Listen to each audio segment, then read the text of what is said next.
Hi, my name is Charles Beasley, and today I'll be doing a presentation on what's gene editing. In my audience, I have on the left Hope, Bryce, and then my brother Isaac, and then the person filming is Laura.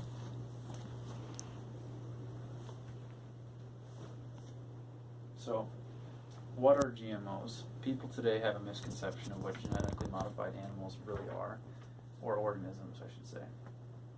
People often think that it's completely scientific and that plants can be grown like ridiculously large, and that's not exactly true.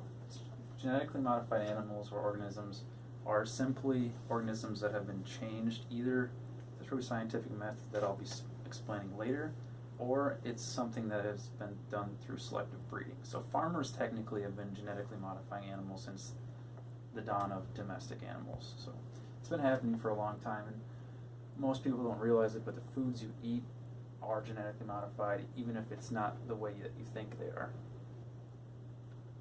Okay. So I'm going to dive into the past, the present, and the future of gene editing. And in the past, the first targeted genomic changes were produced in yeast and mice in the 1970s and 1980s, quoted by Carroll. The first gene editing was very precise, but inefficient and used techniques involving radiation or chemical treatment. So those techniques would essentially take longer because animals would have to go through generations and generations before that set of traits could get successfully passed down. Nowadays, though, gene editing has been improved dramatically, and now it's much faster. You can actually see genetic changes in one generation, which saves a lot of time, effort, money, resources, and there are many new ways of doing gene editing that weren't readily available in the past.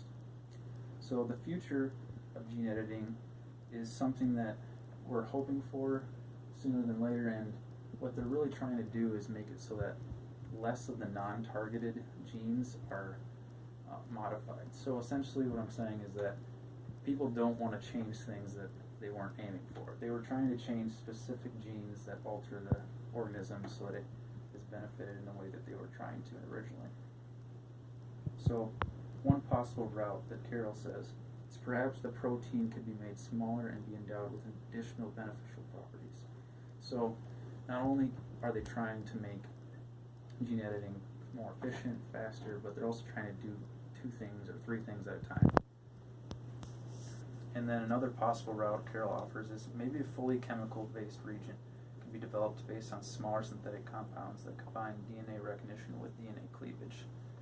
But then she goes on and explains that this has already been in research for decades, and the amount of success they've seen is kind of plateauing, and other types of genetic modification techniques are surpassing it. So next we're going to dive into some of the more popular ways that gene editing occurs. So this is the gene gun, and essentially what it is a high velocity gun that shoots helium gas through a disc, and then it hits plant cells. So what they do is they take DNA coated gold particles or tungsten, and they put the DNA that they want to endow on the plant, and then the DNA is shot with the helium gas into the plant cells. The faster the velocity, the further it goes into the plant cells, and the deeper the penetration, which helps the plant successfully take the DNA.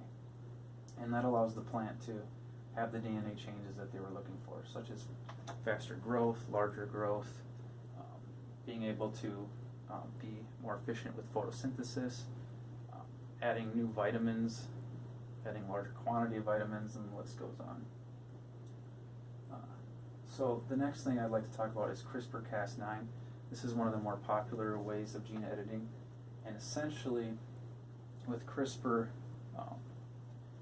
there's a Cas9 is a protein that they take this guide RNA, and then they let me just read off the list. First, scientists must locate the DNA sequence that they wish to change. So first they have to figure out what are they changing and why why are they changing it specifically? Then they have to identify the DNA that they want to edit and create the guide RNA. Now the guide RNA essentially finds and locates that DNA because it matches the same thing that you're looking for. And then what the Cas9 protein does is it snips it right there and there so that the scientists can go in and alter it by either removing it completely or adding in new DNA at that certain point. And this allows for all different types of genetic modifications, both in plants, animals, humans, and it just keeps going. Next, scientists can remove that portion and replace it with new DNA, or, like I said, and prevent and even cure diseases, which is something that's pretty remarkable. Alright, so GMO production is worldwide, mostly in first world countries such as the US, but some countries stray away from it because it's seen as playing God or something like that.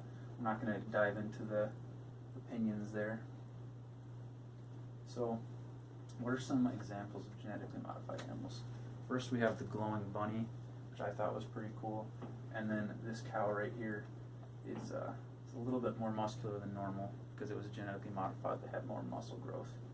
So that allows for more muscle tissue, which means more meat, more consumption for us. Genetically modified plants. On the left, we have a cucumber.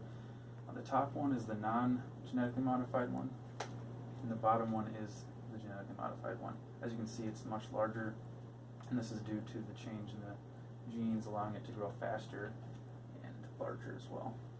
On the right, we have golden rice, and it's depicted as a lot more yellow than the normal rice, but what it does is it has more vitamin A in it, which allows people that don't have that nutrients to have access to it. And vitamin A is important because it can help people with blindness and also can help with immune problems.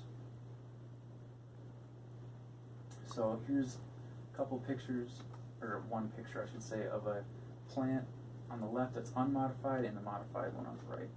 So in the modified one you get 15% increase in photosynthetic efficiency as well as 15% more plant growth.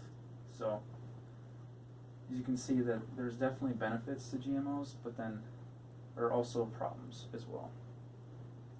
Some of the problems are being able to, like, scientists accidentally change certain genes because it's not 100% efficient yet, but as we get better at it, we should be able to target specific genetic sequences, and that problem should be eliminated. So genetically modified humans is something that's a little bit more